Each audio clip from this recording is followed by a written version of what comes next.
Tujuan kita adalah supaya mereka sadar kembali dan bisa lepas dari jerat iblis.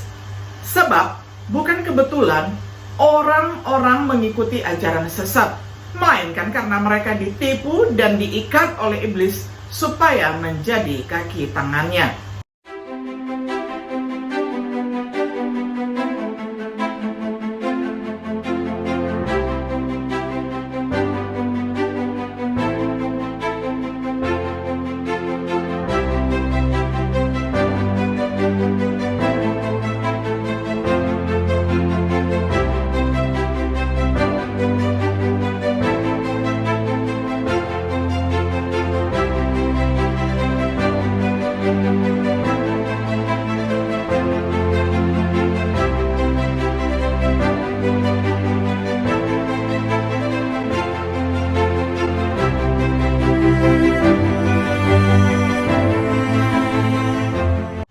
Shalom sahabat Biblika yang dikasihi oleh Tuhan.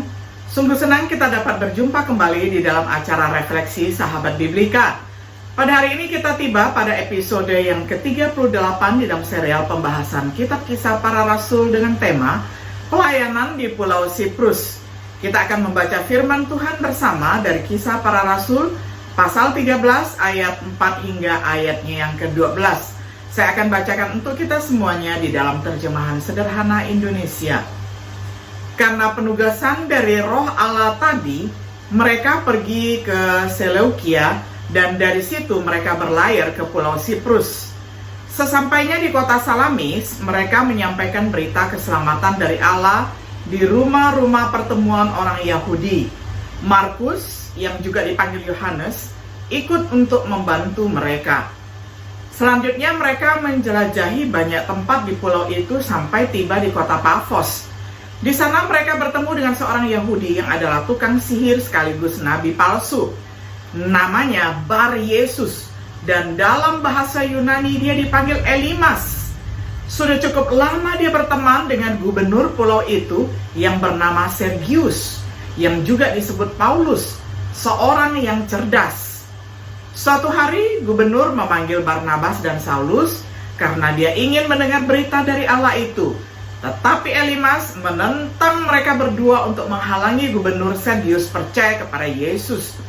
Tetapi Saulus, yang juga disebut Paulus, saat itu juga dikuasai oleh Roh Kudus dan memandang Elimas dan memarahi dia.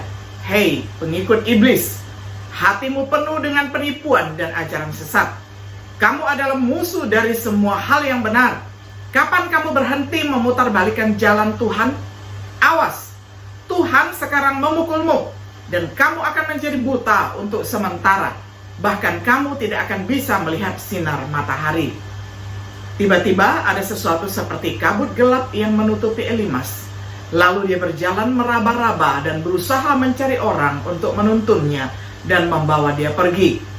Waktu gubernur melihat apa yang terjadi, dia pun percaya kepada Yesus karena dia takjub pada ajaran tentang Tuhan Yesus.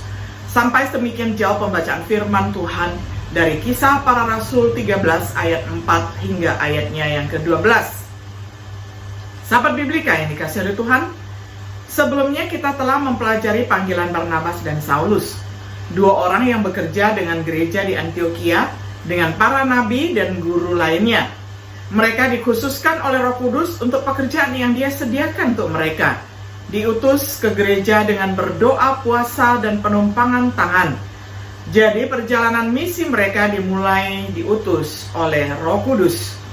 Pertama-tama mereka ke Seleucia, kota pelabuhan di pantai Mediterania, 26 mil jauhnya. Kemudian berlayar ke Siprus, sebuah pulau 130 mil barat daya Seleukia. Tibanya mereka di Siprus, Barnabas dan Saulus memulai pelayanan pengabaran Injil. Kita memulai studi kita dengan beberapa pengamatan tentang pertama, Pulau Siprus. Fakta geografis.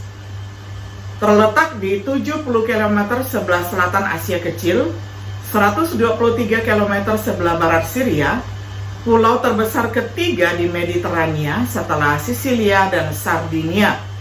Panjang maksimum dari timur ke barat adalah 138 mil Lebar maksimum dari utara ke selatan adalah 60 mil. Area seluas 3.584 mil persegi. Fakta Alkitab, Barnabas sendiri berasal dari Pulau Siprus. Injil sebelumnya telah diberitakan di Siprus. Gereja di Antioquia, Syria telah dimulai oleh orang-orang dari Siprus. Barnabas dan Yohanes Markus kemudian akan kembali ke Siprus. Sangat menarik bahwa Roh Kudus mengutus Barnabas dan Paulus ke Siprus, sebuah tempat yang terkenal oleh Barnabas. Mungkin suatu prinsip yang dapat dipetik sehubungan dengan upaya misionaris. Kita selanjutnya memperhatikan khotbah mereka di kota Salamis. Barnabas dan Saulus memberitakan firman Tuhan di rumah-rumah ibadat orang Yahudi. Sebagai orang Yahudi, Barnabas dan Saulus memiliki akses untuk memberitakan firman Tuhan di rumah-rumah ibadat. Berasal dari Siprus, Barnabas cukup terkenal. Mulai dari sinagoge Yahudi menjadi pola pelayanan Paulus. Seperti yang biasa Paulus lakukan, tercatat di dalam Kisah Para Rasul 17 ayat 2. Maka seperti biasanya, Paulus pergi ke rumah pertemuan itu, dan selama 3 hari Sabat berturut-turut, dia berdiskusi dengan orang-orang Yahudi tentang kitab suci. Didampingi oleh Yohanes Markus sebagai asisten mereka, yang ibunya Maria memiliki rumah di Yerusalem. Dia telah menemani Barnabas dan Saulus kembali ke Antioquia. Dia adalah sepupu Barnabas. Kita memiliki kesempatan untuk memperhatikan khotbah Paulus yang dikhotbahkan di sebuah sinagoge dalam pelajaran kita berikutnya. Tetapi sementara kita melanjutkan pelayanan Barnabas dan Saulus di Pulau Siprus, kita membaca tentang nabi dan gubernur di Pafos. Menghadapi nabi palsu,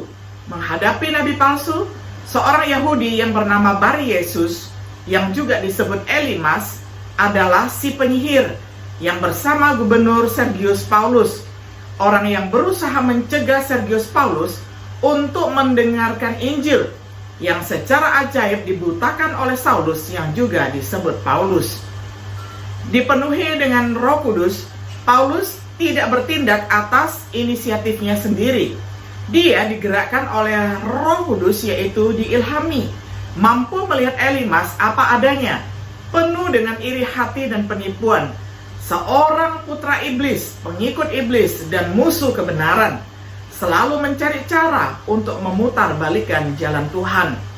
Elimas yang dibutakan oleh kabut dan kegelapan, tangan penghakiman Tuhan ada padanya, tetapi hanya untuk sementara waktu, mungkin sebagai tindakan belas kasihan.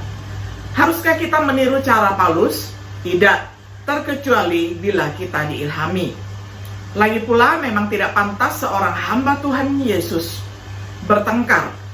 Kamu harus ramah kepada semua orang, mampu mengajar, sabar menghadapi masalah atau kesusahan, dan bersikap lemah lembut ketika menegur orang yang melawan ajaranmu.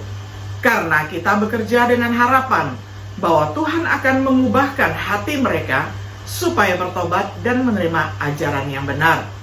Tujuan kita adalah supaya mereka sadar kembali dan bisa lepas dari jerat iblis. Sebab bukan kebetulan orang-orang mengikuti ajaran sesat, melainkan karena mereka ditipu dan diikat oleh iblis supaya menjadi kaki tangannya. 2 Timotius 2 ayat 24 hingga ayat yang ke-26. Gubernur bertobat. Gubernur adalah pejabat tertinggi di provinsi wilayah Romawi, namanya Sergius Paulus, seorang pria yang cerdas, ingin mendengar firman Tuhan, dan akhirnya dia menjadi percaya setelah melihat apa yang dilakukan pada Elimas. Kagum dengan ajaran Tuhan, pengajaran yang dikonfirmasi oleh mukjizat. Kesimpulan, awal yang baik untuk perjalanan misionaris yang dimulai oleh Roh Kudus. Firman Tuhan diberitakan di rumah-rumah ibadat Salamis. Ajaran Tuhan diteguhkan di kota Pafos. Perhatikan bahwa Lukas mulai menggunakan nama Paulus sebagai ganti Saulus. Sampai saat ini, Saulus disebut dengan nama Ibraninya. Dari titik ini, Paulus akan dipanggil dengan nama Romawinya.